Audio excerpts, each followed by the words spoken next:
Kano State Governor Abba Yusuf has appointed 3 second-class emirs for Rano, Gaya, and Karaye Emirates. The new emirates were established by the governor on Tuesday, with Kano as the first-class emirate. The appointed emirs are Mohammed Mahraz Karaye, emir of Karaye, Mohammed Isa Umar, the emir of Rano, and Aliyu Ibrahim Abdul Qadir, the emir of Gaya. Governor Yusuf congratulated the new emirs and charged them to promote culture, peace, and unity in their respective emirates. The appointments take effect immediately. Well, Mohammed Jamo is a chieftain of the New Nigeria People's Party, which controls power in Kano. He joins us now to discuss the essence of the new law that created those second-class emirates. Good day, welcome. Thank you for joining us here on Newsday. Thank you so much, and good evening, viewers. Some might ask what exactly... And just to add, I just wanted to add something, not just a chieftain of the party. I'm special advisor to the governor of Kano State on public relations. Well, there we go.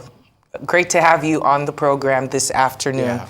What could have informed the decision for the recreation, re-recognition of 3 second-class emirates? What's the reason behind it?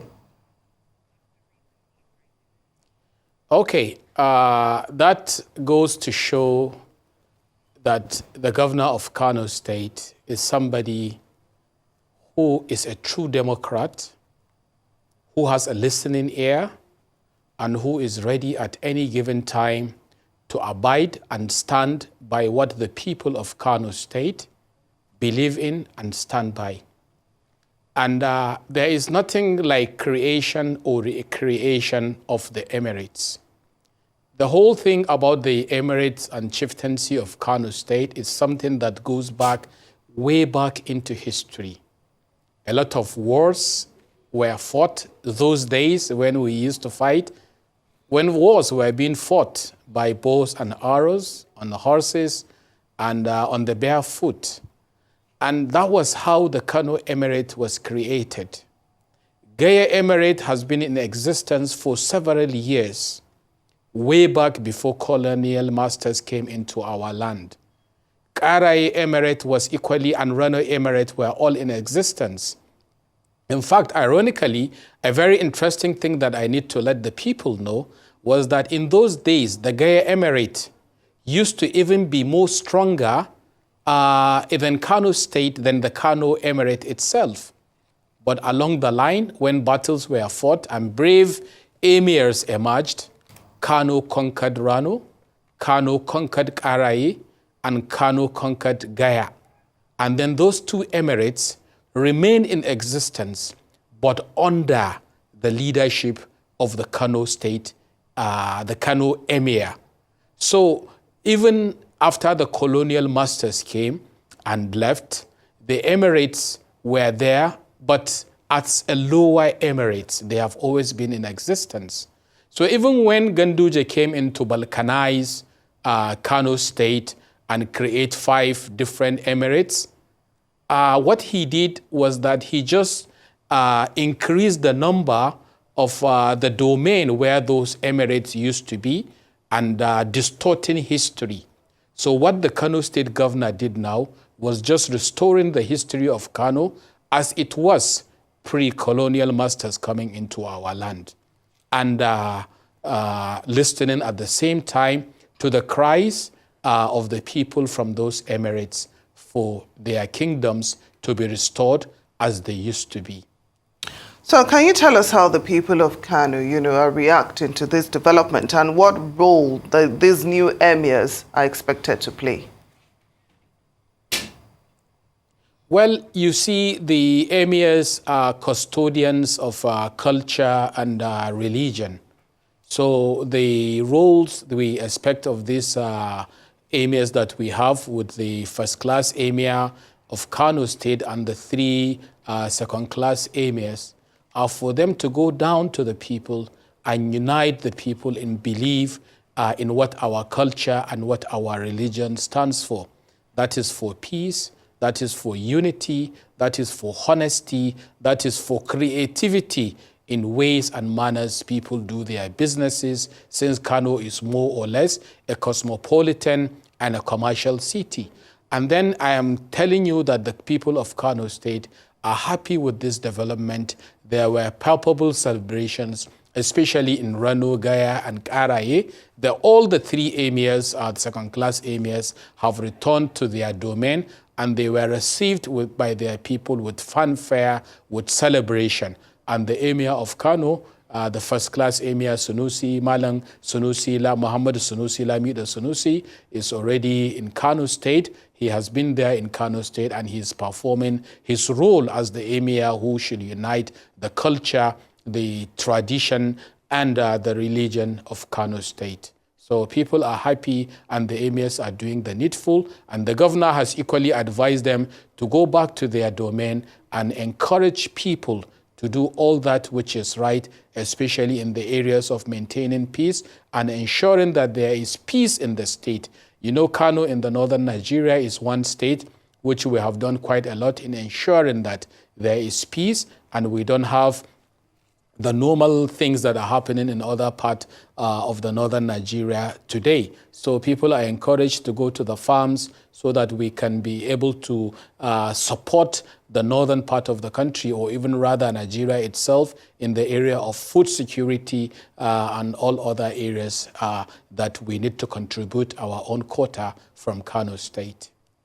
With the fallout of this dispute between the two factions of the Emirs and everything that happened in the last couple of weeks, there's been a large discussion about traditional roles, traditional institutions being infiltrated by political parties, by political interests. I'm wondering if there's any discussion on your side on how to better insulate these institutions and the emirate from any future happenings such as this. Well, it's unfortunate what happened 5 years ago when Kano State Emirate was balkanized into 5 different emirates, whereby there was an affront on the culture and tradition of the people of Kano State. But to the glory of God, the current governor, Abba Yusuf, has been able to restore those values of what Kano stands for and what the traditional institution stands for. So the only thing we can do now is to encourage the Emirs to work side and side and hand in hand with the Kano State government, so that especially our core values of delivering quality healthcare to the people of Kano State and delivering good and qualitative education to the young people of Kano State can be achieved. And then the only thing that we can do is to pray that in the future we cannot have another set of political leaders who will be coming in to wrong the rights that we have already corrected at this particular time. The only thing that we can do now during our time is to encourage those emirates to work hand in hand with the state government. But we don't have control of the future, so we don't know if maybe in the future another governor will come with his own mindset and thinking. But what we can be able to do now is exactly what we are doing. We have restored the values. And one interesting thing that I will let you know is that Kano State, all attempts, even in the past, that has been made to balkanize or to distort the traditional institution, it has never gone right. The first time was when Alhaji Abubakar Rimi of blessed memory tried to do it. Alhaji Sabo Bakinzo, when he came in as the governor of Kano State, he righted the wrongs that were done and instantly restored Kano to how it was. Now Governor Ganduje tried to do it by balkanizing Kano into 5, and Governor Abba Kabir Yusuf has come in to right the wrongs. So allow me to interject. For future leaders. Allow me to interject just for the sake of time. Some people are also wondering what will become of deposed Emir Bayero and also the Emirate of Bichi, which seems to be not on the list of second-class emirates that have been recreated. Very briefly. Yeah, Yeah, the Bichi Emirate was never in existence. There has never been any emirate in Bichi. That was why consideration was not given to the Bichi Emirate. And for the deposed emir, he has been deposed. The court said he has the right to live wherever he wants to live, so he can be where he wants to be.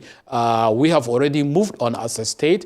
Alhaji Sunusi, Lamido Sunusi is the emir of Kano. We have moved on. He is our emir, the sole emir of Kano state, and there is nothing that the Kano people want but what is already given to them at this particular time. So we have moved on as a state, and my prayer is for the deposed emir to do the needful. He's still hanging out in the palace where we call the graveyards of the emirs. He's still holding up there. I think it is high time for him to realize that the state has already moved on. And for me, if I'm to advise him, is for him to come out and approach the government. As a government, we can give listening ears. There are so many opportunities of what the state government can be able to do to make his life a little bit more comfortable than it is today, than grandstanding and not doing what the people of Kano State believe in and stand by. Mr. Mohammed Jamo, advisor to the Kano State Governor on Public Relations and NNPP chieftain. Thank you so much for joining us on Newsday.